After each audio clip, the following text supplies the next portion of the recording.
এতদিন ধরে যারা নিজেদেরকে পাওয়ার হাউস বলে ভাবতো, আজ তারাই ভারতের সামনে এসে বলছে যে আমরা যা করেছি সেটা ভুল বোঝাবুঝির ফল। অবিশ্বাস্য শোনালেও ঘটনাটি কিন্তু সত্যি। মাত্র 12 ঘন্টার মধ্যে ভারত এমন একটি স্টেপ নিয়েছে যার ধাক্কা ইউরোপের উচ্চ পদস্থ নেতাদের মাথা ঘুরিয়ে দিয়েছে।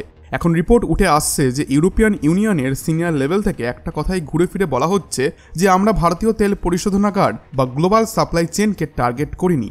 এই কথাটা বলার আগে ওরা যেন ভুলেই গিয়েছিল যে এখনকার ভারত শুধু রিয়্যাক্ট করে না, বরং ক্যালকুলেটেড কাউন্টার অ্যাটাক দিতে জানে। একসময় যাদের সামনে ভারতকে সোজা হয়ে দাঁড়াতে হতো, আজ তারাই ভারতকে রিকোয়েস্ট করছে দয়া করে পরিস্থিতিটা যেন আর খারাপ না হয়। ভারত ঠিক কী করেছিল জানেন? তা এমন কিছু ছিল না যা বোমা ফাটায়, বরং এমন কিছু ছিল যা ইউরোপের ইকোনমিক গ্যারাকলটা চেপে ধরেছিল ঠাস করে। আমরা ভিডিওতে খুলে বলবো যে ভারত কোন পদক্ষেপ নিয়েছিল, ইউরোপের সেই গুপ্ত চাল কিভাবে উল্টে গেল, আর এখন কেন ইউরোপ একদম ক্ষমা চাইছে ভারতের কাছে। কিন্তু তার আগে আপনি যদি কন্টেন্টটিকে পছন্দ করেন তাহলে একটা লাইক দেবেন আর চ্যানেলটিকে সাবস্ক্রাইব করতে ভুলবেন না, কারণ আপনার একটা ছোট্ট ক্লিক আমাদের জন্য বিশাল অনুপ্রেরণা। দেখুন, পুরো ঘটনাটির সূত্রপাত হয় সম্প্রতি ট্রাম্পের একটি স্পষ্ট হুমকি থেকে। উনি সাফ জানিয়ে দিলেন যে দেশ, বিশেষত ভারত আর চীন, যারা এখনও রাশিয়া থেকে ক্রুড অয়েল মানে কাঁচা তেল কিনছে, তাদের ওপর 500% ট্যারিফ চাপানো হবে।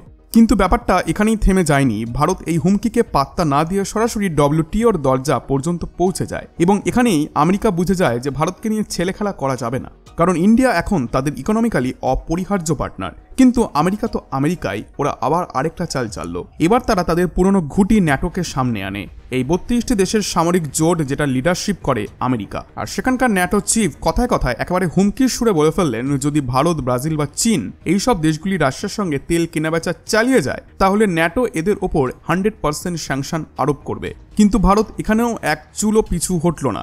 ভারতের জবাব ছিল একেবারে স্পষ্ট, ন্যাটো কোনো আন্তর্জাতিক আদালত নয়, তাই তাদের নির্দেশে ভারত নিজের এনার্জি সিকিউরিটি নিয়ে সিদ্ধান্ত নেবে না। আমরা নিজেরাই ঠিক করব আমাদেরকে কি কোথা থেকে কিনতে হবে আর কোথায় বিক্রি করতে হবে। এই জবাব ইউরোপীয় ইউনিয়নের গায়ে মরিচের মতো লেগে যায়, কারণ একবার ভাবুন যে ন্যাটোতে 32টি দেশ থাকলেও তার মধ্যে কানাডা আর আমেরিকা ছাড়া বাকি 30টি দেশ সব ইউরোপে।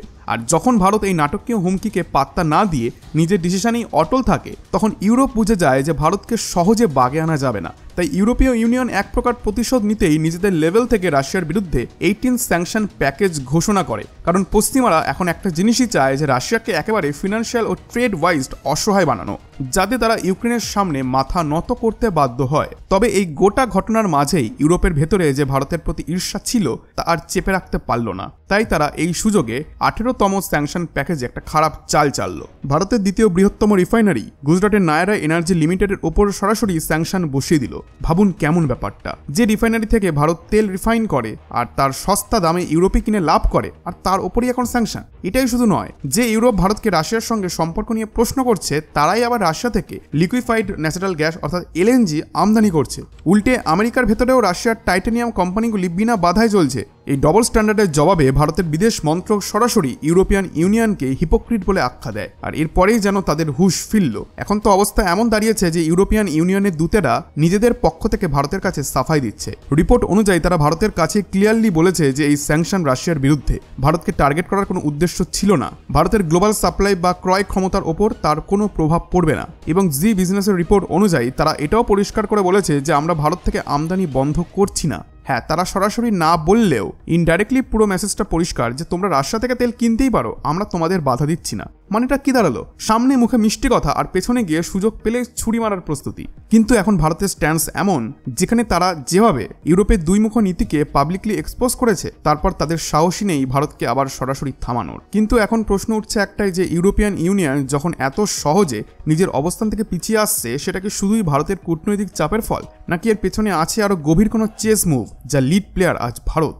বন্ধুরা, সত্যিটা হলো আজ ভারতের গুরুত্ব এতটাই বেড়ে গেছে যে ইউরোপ চাইলেও ভারতের বিরুদ্ধে সরাসরি কোনো অ্যাকশন নিতে পারবে না। কারণ ব্যাপারটা এখন শুধুমাত্র রাজনীতি নয়, ইকোনমিক্যালি, টেকনোলজি এবং স্ট্র্যাটেজিক অ্যালায়েন্সে ভারত এখন ইউরোপের অপরিহার্য পার্টনার। ইউরোপের বহু আইটি বেসড কোম্পানি সরাসরি ভারতের আইটি জায়ান্ট যেমন TCS, ইনফোসিস, উইপ্রোর ওপর নির্ভরশীল। আর ভারত তো এমনিতেই পরিচিত the pharmacy of the world নামে। আজও ইউরোপে উচ্চমানের কিন্তু সাশ্রয় মূল্যের ওষুধ, মেডিকেল ডিভাইস ভারত থেকেই পাওয়া যায়, যেগুলির ওপর নির্ভর করে শুধুমাত্র রোগী নয়, অনেক সময় তাদের সেনাবাহিনী সেনাবাহিনীর মেডিকেল ইউনিট পর্যন্ত। এছাড়া ভারত ইউরোপে বিপুল পরিমাণে গার্মেন্টস আর টেক্সটাইল প্রোডাক্টস পাঠায়। ভারতের এখান থেকে আয় যেমন হয় তেমনই ইউরোপের মাথা ব্যথাও বেড়েছে, কারণ বাংলাদেশের গার্মেন্ট ইন্ডাস্ট্রি এখন ধুঁকছে আর চীনের টেক্সটাইল ইন্ডাস্ট্রির ওপর তারা ভরসা করতে পারছে না। তাই এমন সময় ভারতই হয়ে উঠেছে ইউরোপের লাইফলাইন।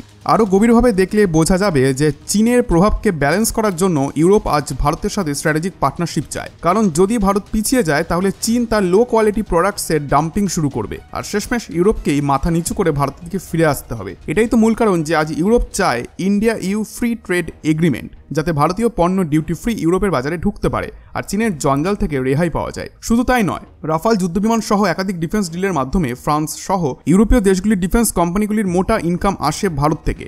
একটা সমীক্ষা বলছে যে ভারত ইউরোপের শুধুমাত্র ইম্পোর্ট এক্সপোর্ট ভলিউমই $124 বিলিয়ন ছাড়িয়ে গেছে। তাই এখন ফ্যাক্ট খুব সোজা, ভারতের প্রয়োজন ইউরোপের যতটা আছে তার থেকেও বেশি ইউরোপের প্রয়োজন ভারতকে। তাই তারা যতই নাটক করুক, ভারতের কাছ থেকে দূরত্ব তৈরি করার সাহস কিন্তু তাদের নেই। তাই বন্ধুরা, এই পুরো ঘটনা থেকে একটা বিষয় একদম পরিষ্কার যে আজকের ভারত হুমকিতে মাথা নত করে না, বরং নীতির ভিত্তিতে দাঁড়িয়ে থেকে পুরো বিশ্বকে নিজের শর্তে চালাতে জানে। এটা শুধু কূটনীতি নয়, এটা সেই নিউ ইন্ডিয়া যে নিজের স্বার্থ রক্ষা করতেও জানে আর গ্লোবাল লিডারশিপ দাবি করতেও জানে। আজকের ভারত শুধু প্রতিরক্ষা বা প্রযুক্তির শক্তি নয়, এটা হলো নৈতিক অবস্থান আর ন্যায়ের পক্ষে দাঁড়ানো একটি সভ্যতার নেতৃত্ব।